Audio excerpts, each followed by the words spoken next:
Welcome everyone to another conversation on transition. Today my guest is Adam Jorlen, who is a futurist and founder of the Enkel Collective. Could you describe for us perhaps what the Enkel Collective actually is? Yeah, thanks, Claire. Thanks for having me. So I'm working as a futurist, which means I'm helping organizations to sort of make sense of what's going on, imagining what they're going to do next, steer away from some things and go towards other things. And when I moved here in 2014 to Perth, I wanted to sort of gather a group of people who could help me do this stuff with organizations, with entrepreneurs, startups. And so I started this thing called the Enkel Collective. So it was basically a call for people who wanted to originally create a school for change makers.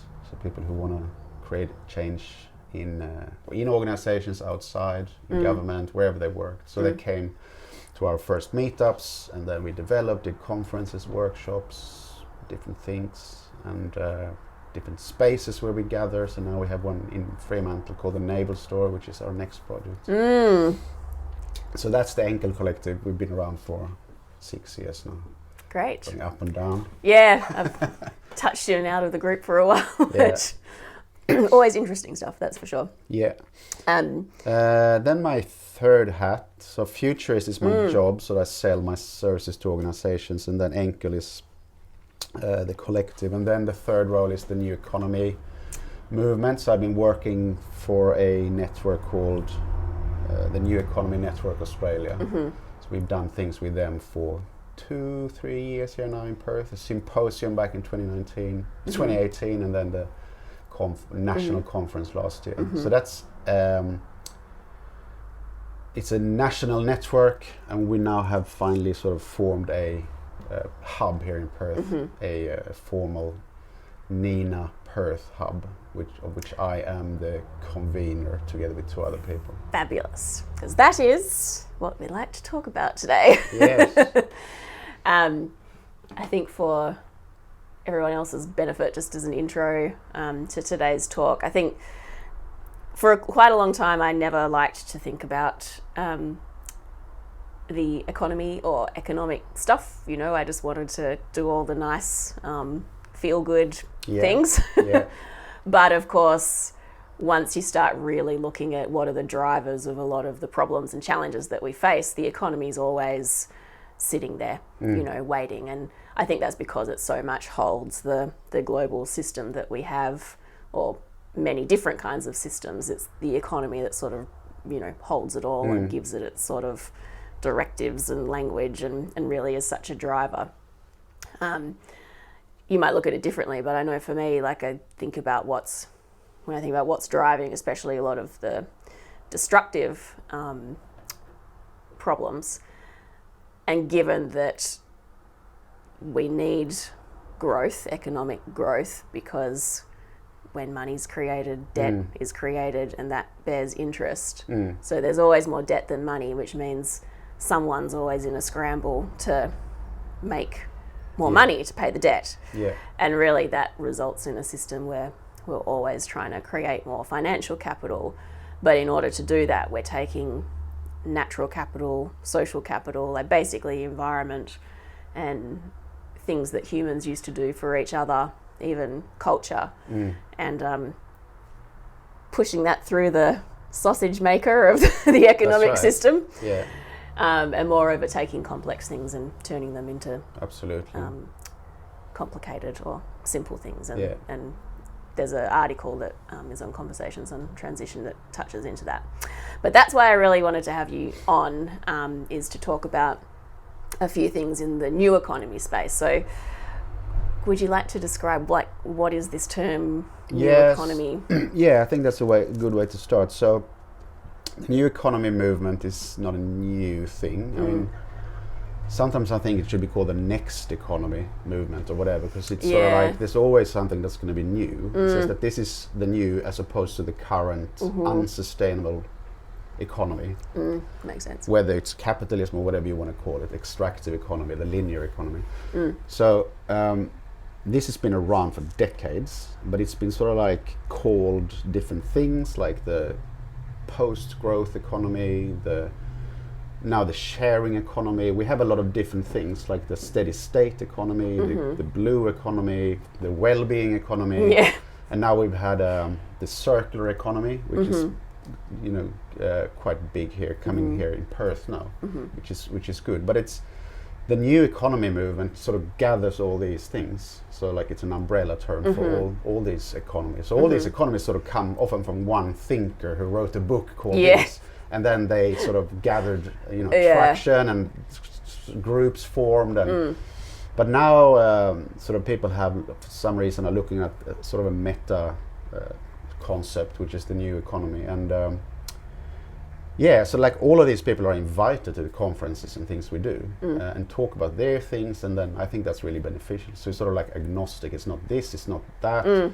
There's always like the circular economy is great for some stuff, for waste and materials, but maybe not so good for social, solving social issues. So then we have something called a sacred economy, etc. So I'm really excited about that. I'm always excited about that meta. How can we bundle everything together and call it something else? Which makes sense, because but it's all, like you say, it's all complex, it's all interrelated. So I mean, and I get the feeling it's quite rightly so. Like there's no one silver bullet or easy solution, which is why we haven't actually moved to. But it makes sense also, like you have something, you live in a system, like you say, where growth is key and all that, and then you start to think about what are some other ways we can do. So then you look at the linear economy, how things are produced from mining to, production and then consumption and then the tip. Throwing it out, and then you sort of the cradle to cradle stuff, for example, like then you sort of think, this is bad, let's look at circles. So that's how the brain sort of can deal with these complex things.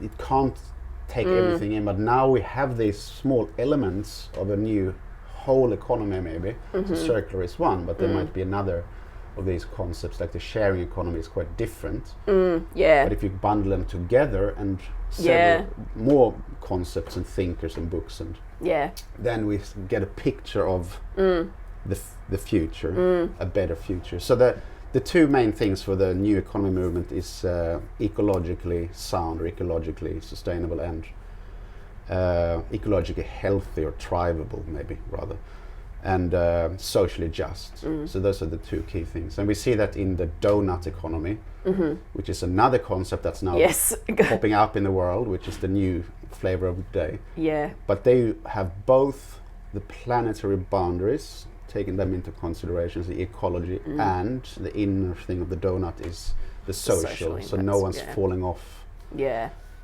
social structures. So that's actually combining both. So that's probably the economy that's most aligned with the new economy concept today. Bringing it, the social and the environmental, and boundaries, like what we're not prepared to do and what's going to cause our extinction if we exceed it.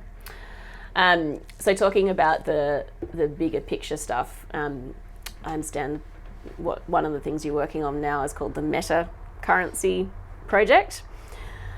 From a brief little Google, what I could understand about it was that it's aiming to be able to, that there can be a system which can take into account many different forms of value. So that the meta currency, the bigger picture flow of resources, capital, any form of value can take into account more than just money, which seems to be a important thing. Like the old economy, the current economy is sort of based on money, dollars or whatever. That's the only thing we value. We value other things, but it's not sort of explicit in the same way. So we have things like loyalty cards, which is sort of value, that's the currency. Like the supermarket, Woolies, points and those things. And the coffee, when you go to your local coffee, you have these cards. If you have bought 9 coffees, you get the 10th. So that little card is actually a currency. That's value, right? But it's not dollars. So that's another one. Good example. Qantas frequent flyer points. Not so valuable these days when you can't fly, but with the pandemic. But that's also value, right? Points. And you have university credits. You have all these things. Reputation currencies, was also quite big in, talked a lot about that maybe 10 years ago when people started selling, they started using that on eBay, and you have a certain number of stars for your shops, or like that's another currency. Yeah, it's definitely a big part of the sharing economy. Yeah, and now you have, and then we have other types like local currencies, which are outside of the monetary system. So like local places that have so there's things in the UK you have the Brixton pound. In various, here in Australia we've experimented. There's some people here in Vic Park who are looking at setting up a local Vic Park coin. Cool.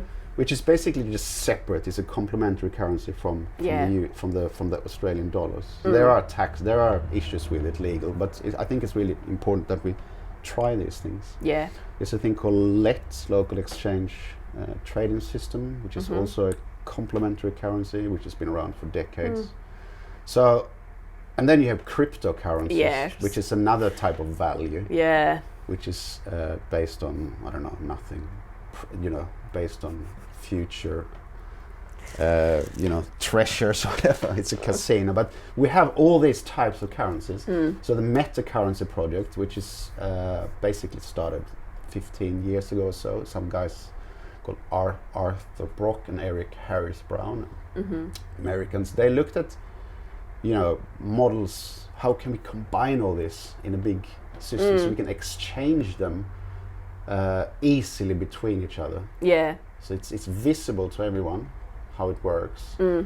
And we can combine local with national, with global currencies, with online digital currencies, etc.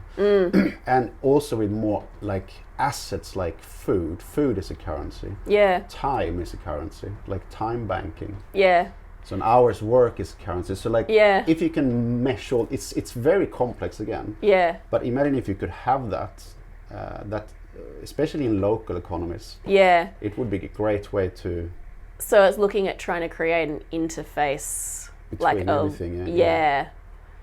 So it would sort of supercharge like bartering or all that.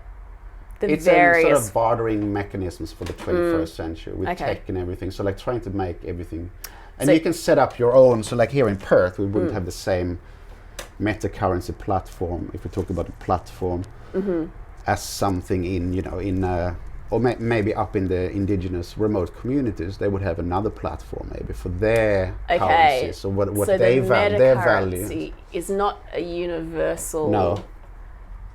But the technology that would could be so be the basis of it might. Yeah, so that's what they're working on now. So you want to have a technology that you can take and adapt to your circumstances. Yeah. Remote community wouldn't use the same platform as we would do here in Fremantle. Yeah. Because there's other value flowing. Yeah. So different complex value flowing in different communities. You want to sort of take something and then be able to adapt it and tweak it to your, and also ideally own it yourself. Yeah. You know what I mean? Now we have platforms like Facebook, etc. that are not. So that's economists themselves, right? Yeah. I think Facebook, they have their own coin. I think. Who knows? Although I like the term the attention economy, making you realize that they are actually trading off your attention. Yeah, exactly. So basically, this whole metacurrency thing is based on nature, biomimicry, so mimicking nature, how it's set up. So flows are really important. So currencies. Currencies. Yeah. So visualizing flows is what the metacurrency people talk a lot about.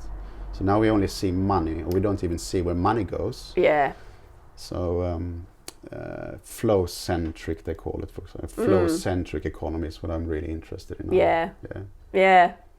So that's it's quite complex, and I don't really get it, but I'm sort of like, I try to follow the developments in it. Yeah. So I see how you can sort of like, that's the next step from. So you're kind of keeping tabs on it to see where there might be application. Yeah, because it's also related to technology, as you said, in this thing called holochain, which is a post-blockchain technology which solves a lot of the problems with blockchain, particularly the ridiculous energy use that blockchain has, but also other things. So like, one of the projects I'm keeping my eyes on is Holochain and the Metacurrency. Yeah, that is really important. I mean, yeah, I think in another episode, whatever I'm calling these, I want to apply that to sort of like a example of how it might be able to kind of get started in WA on a local, and particularly, my bent is sort of bio-regional, so it's meshing the human with the non-human nature side of it, which I think is essential. Yeah, I think that's really important to try to like take these things and start playing around with it in say WA or whatever, in our whatever geographical frame you have, because otherwise it can just be an academic exercise, sitting online and do research, but at some point it has to be real. So stay tuned for another episode where we might actually not even do an episode, it might actually be more like a webinar and workshop it with definitely real people, not the theoretical people who watch this. Awesome. Is there anything else you want to say about that before I jump into? The localization is really important. So I didn't mention much about the local economy, but now globalization has been the driving thing. There's pros and cons with that, but we will probably see localization of some aspects of the economy, and I think that's really important as well, because there's a lot of money leaving our economy. That flow that you have doesn't really flow because it's taken out and shipped offshore, and then which is a really, I mean, especially in the context of COVID, and the tagline to Conversations on Transition is resilience and regeneration in WA, that we've really seen that the importance of local economy is absolutely essential to resilience and the robustness of putting such a strong emphasis on these global and even interstate flows through our economic system actually does have inherent fragilities within it. And while we've been, relatively fortunate in Australia, and especially in Western Australia with the COVID situation, it did sort of highlight that, wow, if this was, that little bit worse, the need to be able to provide, economy is basically how do we get what everyone needs and distribute it. It's all about that too. So the importance of having a local economy, and even you can see like the application of a metacurrency, like just what happened, people being, I've got extra toilet paper, I'll give it away. Suddenly becomes a currency. Yeah, exactly. And the ability to switch to bartering and trading to be able to, access. In a metacurrency platform, you could then just chuck in toilet paper as one of the currencies. Yeah. Right? And and that would. Yeah, I think it's, and we see and we know that the pandemic is just one crisis. We will see bigger crises in the coming decades. So it's a good test run to see what's going on. And the supply chains, like you mentioned, has been so visualized with COVID and how dependent we are on global supply chains. And so that's I think now with COVID we will hopefully see a shift towards local. Yeah, definitely. And there's a whole stream down the local economy side of things that I love, that really is about rebuilding like the relationships between people and sense of community. And that's, to me, is an important point, but also deserving of its own episode. So another thing that I did really want to talk to you about, because especially during COVID it's received a lot of attention again, is universal basic income, which is sometimes otherwise known as a citizen's dividend. The basic idea being everyone gets paid a small amount.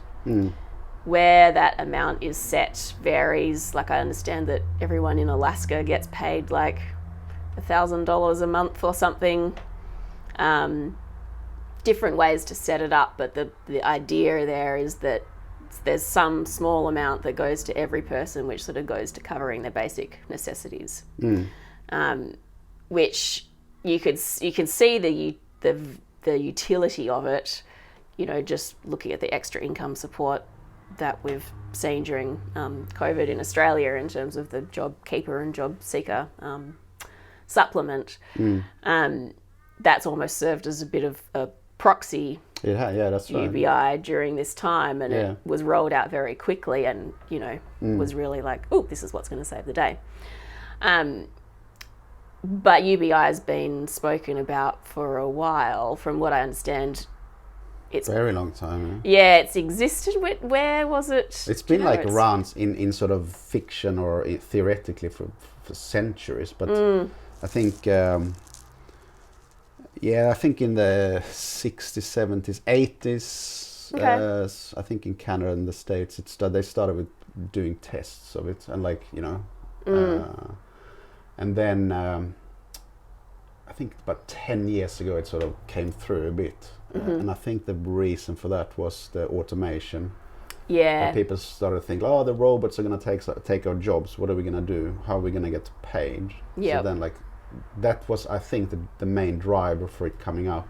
Yeah. Back 10 years ago. Yeah. So when I did talks, like when I work as a futurist, I had it in my presentation back in 2012, 2013, and everyone was like, oh, that's never going to happen. That's totally nuts.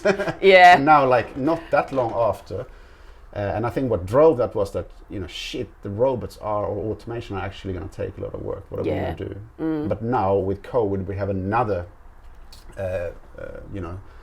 another big shift or factor that's sort of driving it. And we've seen it in many countries now during COVID. Yeah. In different forms. Yeah. Like some people just giving, so you have this thing of unconditional basic income or some sort of condition. So here, I guess for job seeker, there's a condition, right? So not everyone gets it. Yeah. It's just if you it's have not had a job. universal per se, but it's... So, and in Brazil, they've had something called Bolsa Familia for 10 years or so. Okay. Maybe not that long, but it's a thing that they give for poor people with the conditions that their kids go to school. So it's a very interesting thing. So it's not a universal basic income, it's a conditional basic income. But so you can play around with it a bit, so you can give the citizens some sort of, they have to do something at least to get this money. And that's sort of an ethical discussion as well. So some people say just the easiest cost-wise for the governments would obviously be to just ship it out to everyone without having to monitor whether their kids go to school, vice versa. So it's all about that control. How much does the control mechanism cost? Yes. So our, what's it called, for the job seeker and all that, and the Centrelink, it's a lot of money we spend on that. We could just close down Centrelink if we did UBI, right? Because you just transfer electronically to everyone's account weekly, and then you don't have to do Centrelink or the whole retirement stuff the same. Yeah. I mean, it's hard to imagine that it would get implemented without that condition, which is what... I think there would be conditions, Yeah, which is... Because I guess when I first got interested in it, I was looking at it more from the point of, scarcity and just the need to work long hours just for the system, basically. In terms of providing people what they really need, there's so much work that goes into, a lot of stuff around the edges of life. Modern life and the economy is filled with a lot of stuff that isn't actually essential. But and a lot of work doesn't need to be done. No. Like this David Graeber talks about bullshit jobs. Yeah. That people just sit in to be part of a cog in the system. That's what they have to do. But if you would take them away, nothing would happen. Yeah. Yeah, totally. And I think there's so many of those roles we see today where people just sit and do pointless tasks. And then you think why don't we just give them a UBI and they can do whatever they want. But the other question is, sorry, I'm just now when I have it in my mind, and I think that will lead into what we talk about next, is what will we actually do? And that's what I'm interested in. Yes. Actually, because I think this will happen. Yeah. I think we don't have a choice. It depends if it goes like it does now with automation and pandemics, and especially Silicon Valley, all money is shifting away from our economy to a few people. They will have to give us money. to prevent a revolution. That's it. Like that's the two kind of negative drivers seem to be automation and rising inequality. Yeah. Where basically the argument was if you don't appease people by giving them some of your money, they're going to come and get you. Which feels to me like a very, realistic, but a very cynical driver, which, the intention behind it, I struggle to see that it's going to do any more than just prolong ultimately destructive system. I mean, it's never going to be an ideal situation, and sometimes, those negative drivers are really necessary, but I much prefer to look at it from the positive side in terms of what human potential would be unleashed if we weren't all overworked, ground down by doing meaningless things that take up all of our free time, and all we've really got, energy left to do is that's right. a few chores and turn on the TV and open a bottle of wine kind of thing. Yeah, no, right. I mean, it's that sort of untapped potential, right, that we can unleash. Yeah. Which, I mean, the 1%, or what you want to call them, are probably scared of that. Unleashing that Pandora's box of people just, like, whoa. Yeah, well, there's... But I think we have to be also like, because now we have so many, you have at least two negative drivers, and then we have all the positive that we've talked about, like people have talked about for a long time. The utopian writers, back centuries ago. What's his name? Thomas More, I think, wrote Utopia, where he introduced this concept of basic income. Oh, right. So no one had to work. It was just set up, so the positive and the negative drivers have now, like, there's both on both sides. It's just like it just has to happen, right? It's very likely. I think it's going to happen. Yeah. So but I agree. But I think some people will argue. You argue from different perspectives. Like the Silicon Valley, Zuckerberg and Bezos and those guys, they see it. They actually support it, right? Yeah. Zuckerberg is because of their view, and we support it from our view. So I think it's a matter of time. It will happen. It will not be the end. It will be a stepping stone to something better, I hope. Yeah. I think that's the key thing, because if it's simply used to prop up the existing system, then we're in trouble, because that's what's I mean, you still have the inequality. Like, we give you, I don't know how many $100 per week, you would still buy everything from Amazon. You know what I mean? Or you know what I mean? Yeah, so the inequality will increase. It's just that give them the bread, or whatever, that Roman expression, bread and circus, or whatever it is. And they will keep quiet. So it's not a long-term, I don't think it's a long-term thing, but I think it is a stepping stone, and I think we have to just get on with it and do it now. It will have unintended consequences. Absolutely. But let's just, move forward, do it. Give it a go. Yeah. So what I'm more interested in, I hope, and maybe think it's going to happen, is what impact will it have on individuals and society, psychologically and exactly. All that, because there's definitely the idealistic camp is like, it's unleashing human potential and creativity, but I've also seen a lot of arguments against it, of like, oh well, people are just going to sit on the couch, and and then also what's going to be the reaction to that, like people who are paying taxes or whatever, however it gets funded, are they going to be but I get because I think a lot of people make judgments about the essence of humanity. Not to get too philosophical about this, well, maybe I am, but but like people think that humans are lazy and greedy, and but are really, we don't actually really know how we would behave if we weren't in a system that like created artificial scarcity, made us work in meaningless like basically we're kept as domesticated animals, is my kind of perspective. True. To the point that yes, it's going to take, some people may well have to sit on the couch, or metaphorically sit on the couch, like really not do much for a while, because ever since they're a child they've been pushed into being a widget. They don't know how to do nothing. Yeah, they don't know how to do nothing, but they also don't know what they really want to do. Exactly. Because their drive and creativity is sort of, you know. But that's a real benefit of this, I think, and COVID as well, that people had that time to sit. Exactly. And think about what they actually want to do. Yeah. I mean, if it was a bit short here in WA. That's what I reckon. Well, be careful what we wish for, because we might come back. Yeah, true. But I think like a good pause like that, where people can think about what they really want to do, and then maybe try to work on the systems that enables that to happen. That's sort of the thought experiment that I want to do, like have this conversation as a sort of foundational piece, and then get some people together, and then we'll reflect on what we've kind of experienced through COVID, through having more time. And potentially for those who received an income supplement, what that was like for them. You know, like for me, if I wasn't getting JobKeeper, this project probably wouldn't have been born. So, yeah, interesting reflections coming out of this time. Yeah, just one more thing on the... I just popped up in my mind. The sociologist Anthony Giddens, I don't know, guy from London, I think he might, I don't know if he's alive. He wrote this huge book called Sociology, and he had, I think it was 6 reasons for why we work. And that's really important to remember. So money is just one of them, right?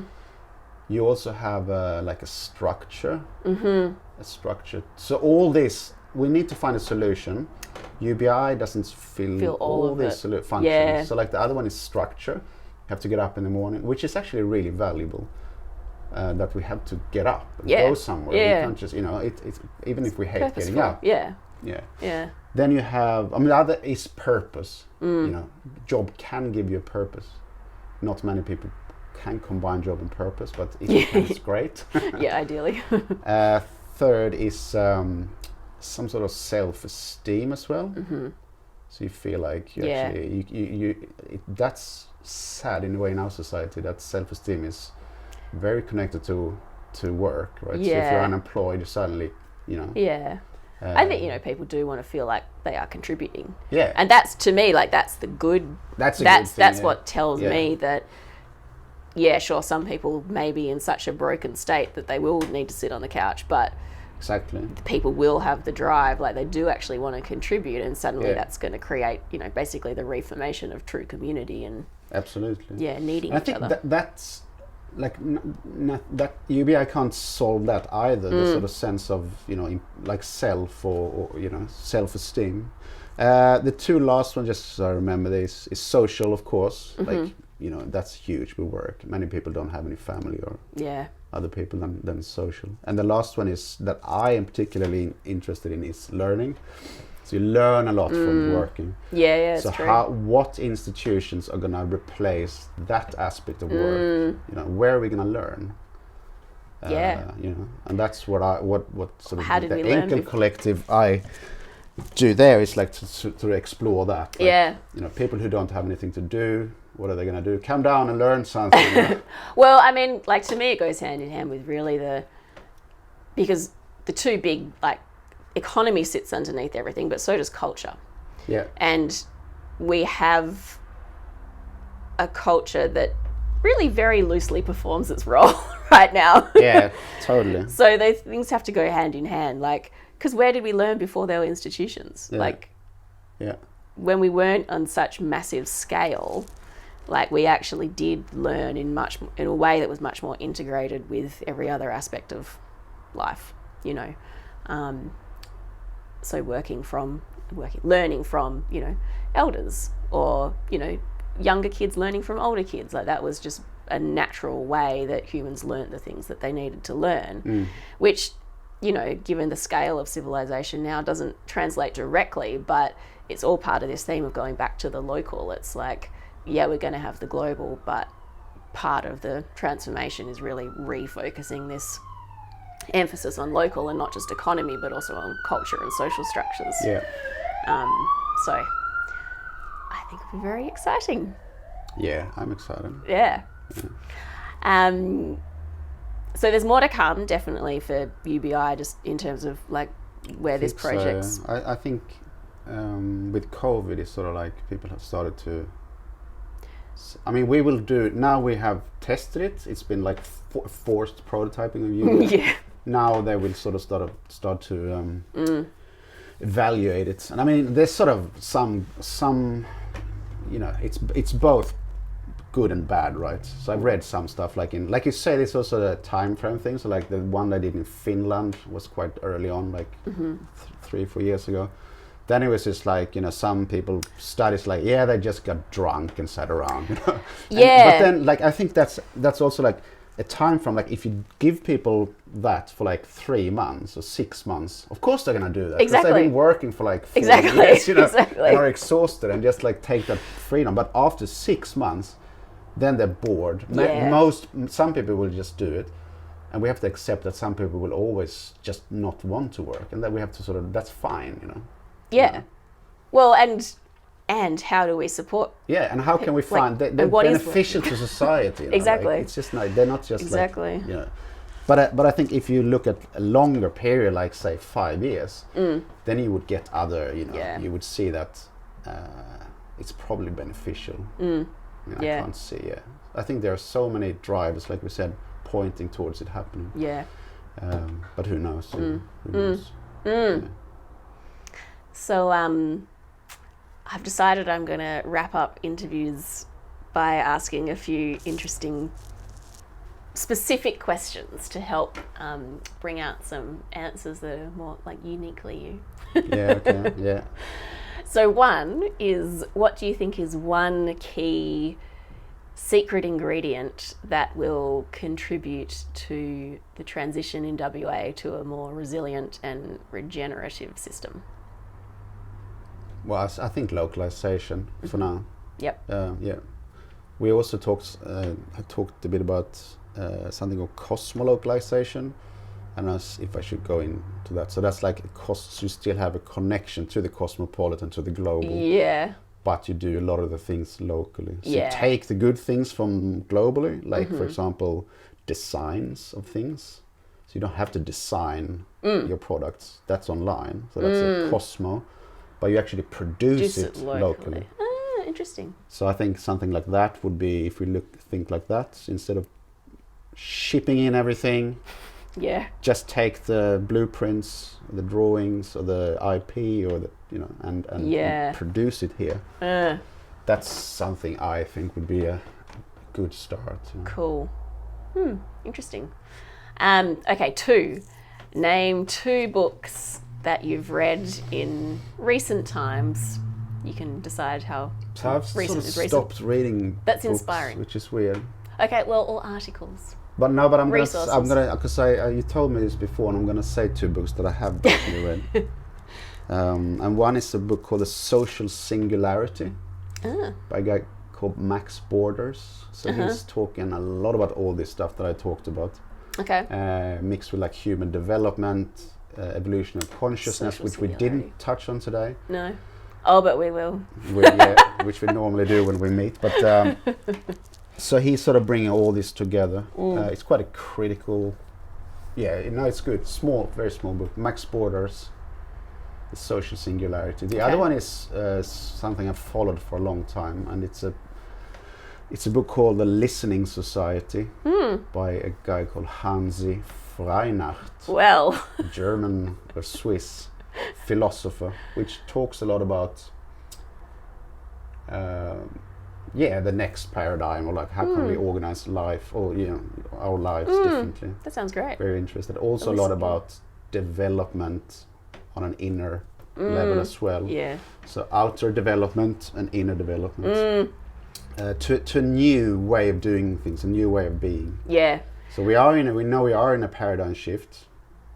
But what is the new? I haven't seen many sort of, nice things I can pin my hope on. But these guys are really good. Like these 2 books. Awesome. Yep. Great. And number 3, because this is about WA. So could you give a shout out to 3 people in WA who you think are doing really important work in terms of this transition, resilience, regeneration space? Doesn't need to be big, massive things, can also just be really on a local scale. Yeah, I like if we just this people doing really cool thing, regen ag, and especially I've been interested in now. But to go back to this currency work that I'm interested in, I really like what they're doing in Vic Park with this Vic Park coin, like a group of people there. Who I'm going to meet next week and see exactly what they're going to do. Awesome. Yeah. It's 4 or 5 people, I think, so it's not one person. But doing those things, it's really important. We can sit and talk about it, and but actually trying to set up something like that. They're even talking about printing bills, Cool. like a local, and that's cool. Like we have to. I have to sort of like mention those guys. The other one is. It's actually 2 colleagues of mine, Andy Thompson and Dylan Lamb. They're running a thing called. They're running a lot of different things. Podcast called Brilliant Perth, meetup called Circular Economy Perth, and a consultancy called Holonic. And what I like is that they approach it with different ways, like both on a community outreach to teach people about the new economy. And they go into organizations and consult on the new economy. And they're not sort of like, they use the circular economy because that's, as we said before, it's something that people can relate to now. But they're actually much more, much wider in their thinking and approach. So they use that as a sort of Trojan horse to get in. But then once they're in, they talk about, the Doughnut economy. Cool. And they can, so I think that's looking at their approach of doing like both organizational work and public meetups for anyone. So they had something around circular economy and fashion last week, which is like pulling in that crowd, and then the next one is about circular economy and government. So that's sort of like cross sector as well. Yeah, it's really, I really like that. Cool, so nice, good work. Yeah.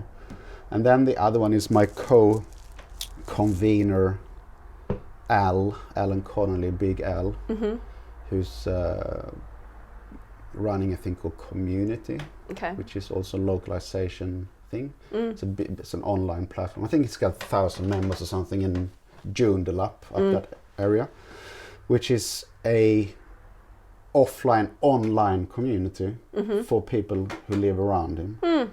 So I think that's something that I hope we will see as well, like because that's a platform, right? Where people can trade things or share things, and they can get help from. They go for walks with their neighbors and look out for each other. So it's a community thing. But also I can see in the future that you can introduce local currencies. Yeah. And start trading things and see it more as a local economy platform. Yeah. So Community. Awesome. Big Great. Al.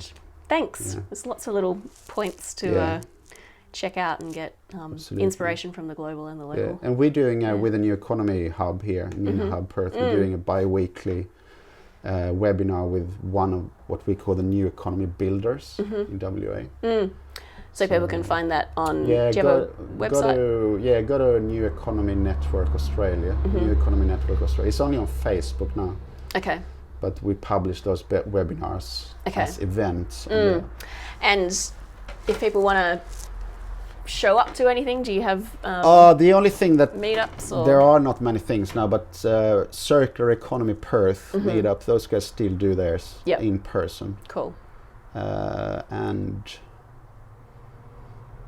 I don't know. There's a thing tomorrow, but that's not going to be. You're not going to have time to edit this. The town team movement. I think you've had Jimmy on here. Plug them. They're doing cool stuff. Cool. But it's not much now. But there's heaps of good online stuff. Yeah. Awesome. Well, this is just the beginning of the conversation. Oh, absolutely. So no doubt we'll be back again. But thank you for your time today. Yeah. Thanks, Claire. And it's interesting. Yeah, it's really interesting to see where all this heads.